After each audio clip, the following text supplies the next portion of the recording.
Okay, bismillahirrahmanirrahim. Assalamualaikum warahmatullahi wabarakatuh. InsyaAllah hari ini kita akan sambung pelajaran kita. Okey, dah masuk tajuk yang pelajaran yang ketiga yang bertajuk Mukjizat Nabi Muhammad sallallahu alaihi wasallam. Okey. Siapa yang ada buku boleh sama-sama rujuk buku hijau muka surat 30. Okey. Mukjizat Nabi Muhammad. Mukjizat. Siapa tahu mukjizat? Tak tahu kan? Okey. Jadi, siapa yang belum tahu, jom kita tengok apa itu mukjizat Nabi Muhammad sallallahu alaihi wasallam. Okey, sebelum kita tengok contoh-contoh mukjizat, kita tengok dulu pengertian mukjizat. Okey, dari segi bahasa ialah melemahkan atau mengalahkan. Melemahkan atau mengalahkan. Okey, apa maksud melemahkan atau mengalahkan ni? Melemahkan atau mengalahkan musuh atau musuh Rasulullah, iaitu orang-orang kafir. Dari segi bahasa. Biasanya dari segi bahasa ni dia lebih ringkas, satu atau dua perkataan sahaja, iaitu melemahkan atau mengalahkan. Mukjizat ni dia melemahkan golongan-golongan kafir atau musuh Nabi Muhammad sallallahu alaihi wasallam. Okey. Dari segi istilah.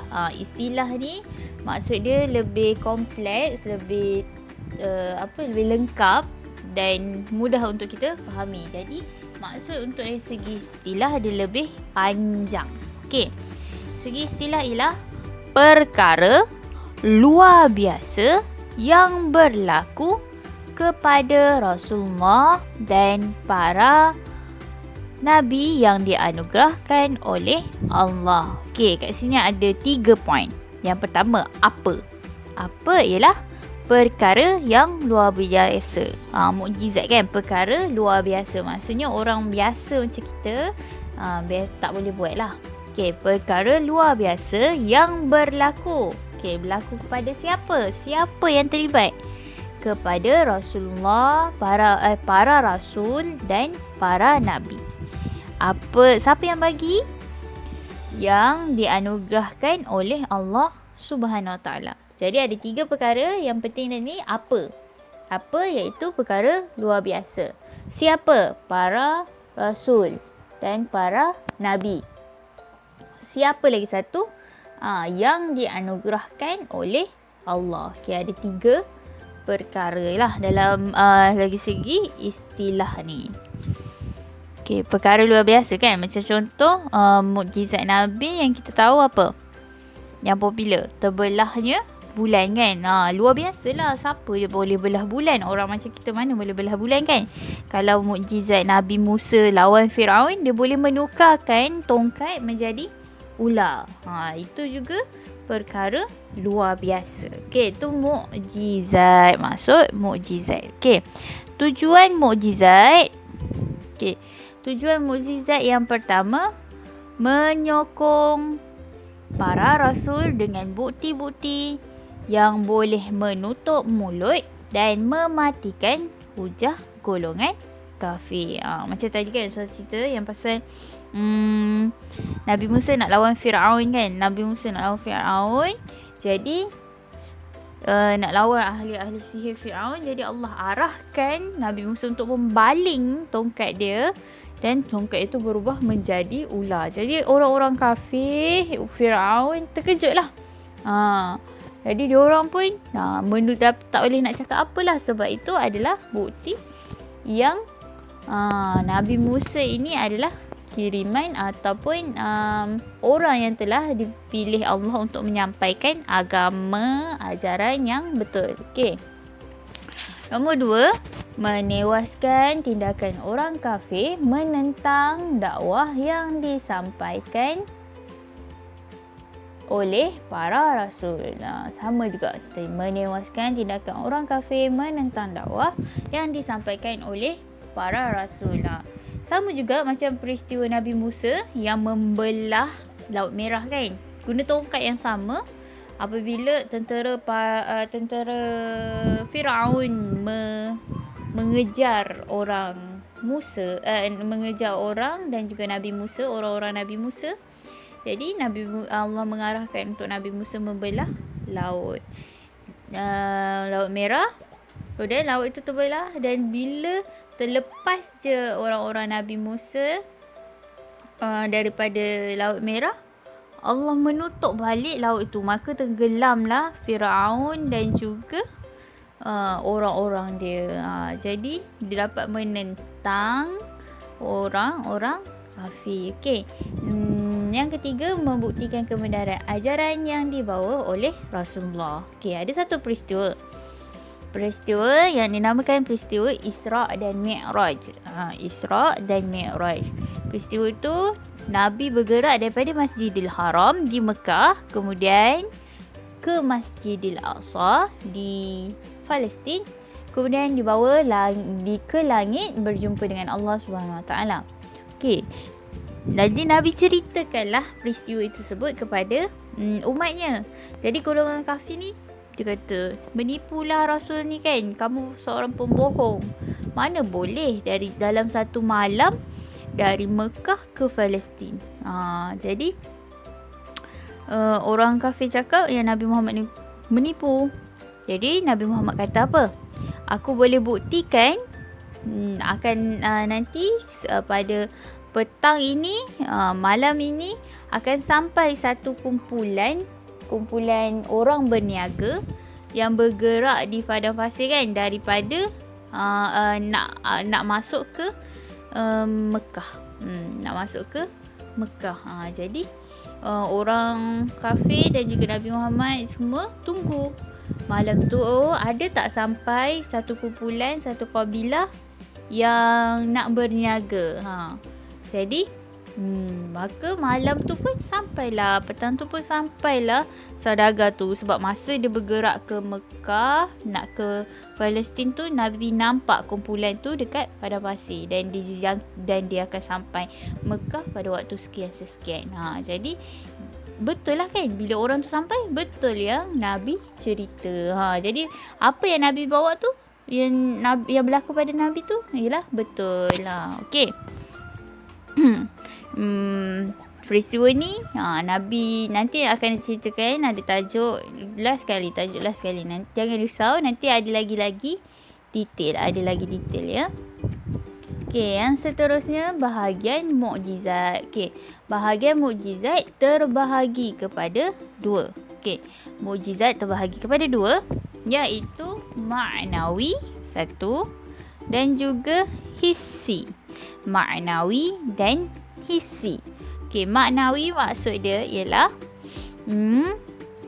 yang tidak, mukjizat yang tidak dapat dilihat dengan mata tetapi dapat difahami dengan akal.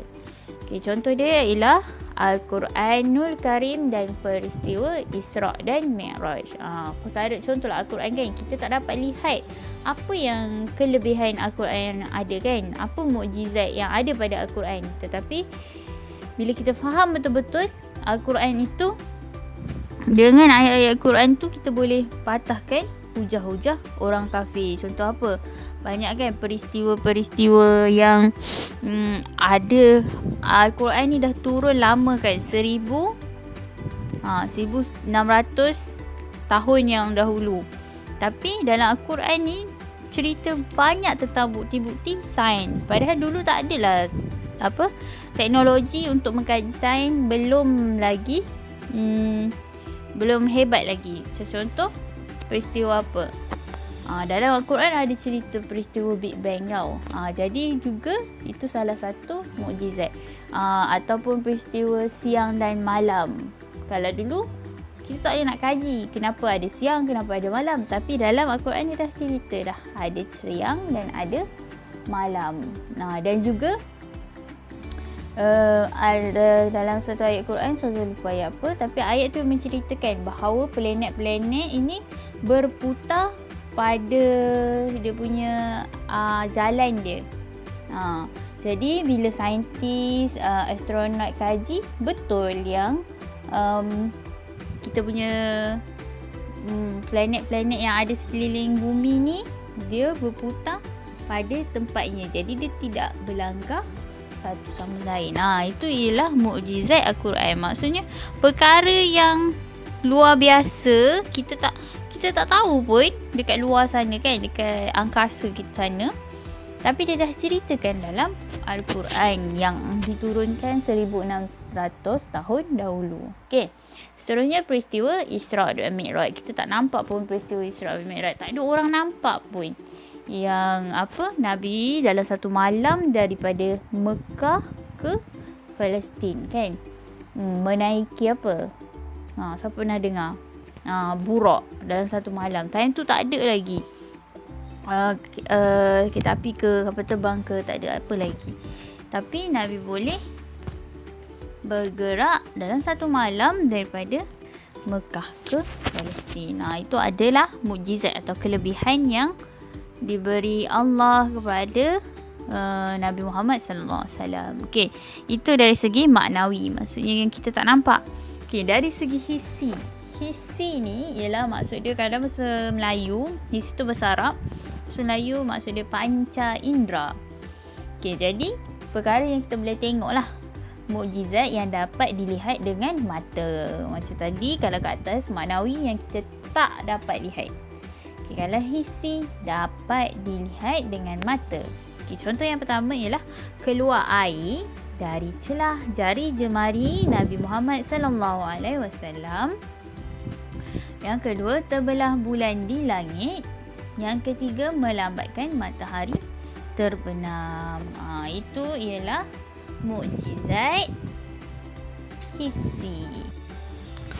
Okey, untuk lebih ringkas, Ustazah letak dalam bentuk mind map. Jadi kita ulang balik mukjizat Nabi Muhammad SAW. Ada 3 perkara penting, iaitu yang pertama pengertian, yang kedua tujuan mukjizat, terbalik tu mukjizat, dan yang ketiga bahagian mukjizat. Okey. Yang pertama, pengertian ada 2, iaitu bahasa dan juga istilah. Okey, dari segi bahasa ialah melemahkan dan mengalahkan. Melemahkan dan mengalahkan. Okey, dari segi istilah ialah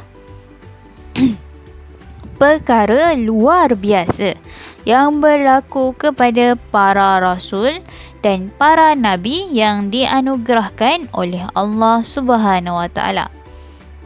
Perkara luar biasa yang berlaku kepada para rasul dan para nabi yang dianugerahkan oleh Allah Subhanahu Wa Taala. Okey, itu ialah dari segi pengertian kan tadi. Okey, untuk seterusnya ialah tujuan mukjizat. Okey, tujuan mukjizat ada 3. Okey, tapi Ustazah untuk lebih mudahkan, Ustazah bahagikan kepada 4. Okey, yang pertama ialah menyokong para rasul dengan bukti-bukti yang boleh menutup mulut orang kafir. Menyokong para rasul dengan bukti-bukti yang boleh menutup mulut orang kafir. Yang kedua, mematikan hujah golongan kafir. Mematikan hujah golongan kafir. Okey, yang ketiga, menewaskan tindakan orang kafir menentang dakwah yang disampaikan oleh para rasul.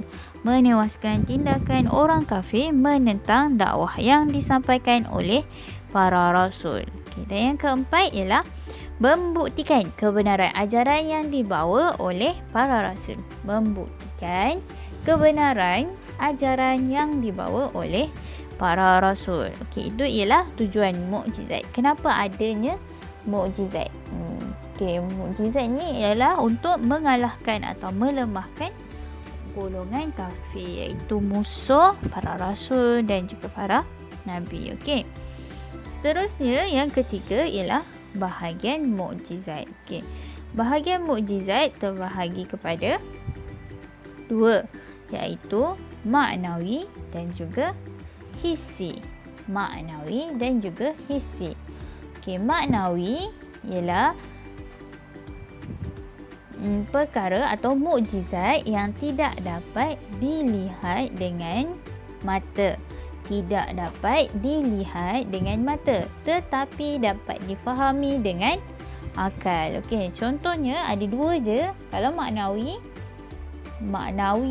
ada dua contoh, iaitu Al-Quran dan juga Isra dan Mi'raj. Al-Quran dan Isra dan Mi'raj. Okey, so ada kesalahan ejaan dekat sini ya. Ni nun n. Okey. Seterusnya hissi. Hissi ialah yang dapat dilihat dengan mata. Dia lawan kepada maknawi. Hissi dapat dilihat dengan mata. Contohnya ialah keluar air dari celah jari jemari Nabi Muhammad sallallahu alaihi wasallam dan terbelah bulan di langit. Okey, contoh yang ketiga, Ustazah tulis kat sini ialah melambatkan matahari terbenam. Okey, itu sahaja untuk tajuk mukjizat. Jadi, untuk seterusnya, Ustazah harap kamu boleh selesaikan tugasan di buku praktis, buku warna oranye di muka surat 21, 22 dan 23. Okey. Jika ada apa-apa soalan, boleh terus hubungi Ustazah di WhatsApp. Okey, itu sahaja daripada Ustazah. Syukran. Assalamualaikum warahmatullahi wabarakatuh. Wa ilal liqa.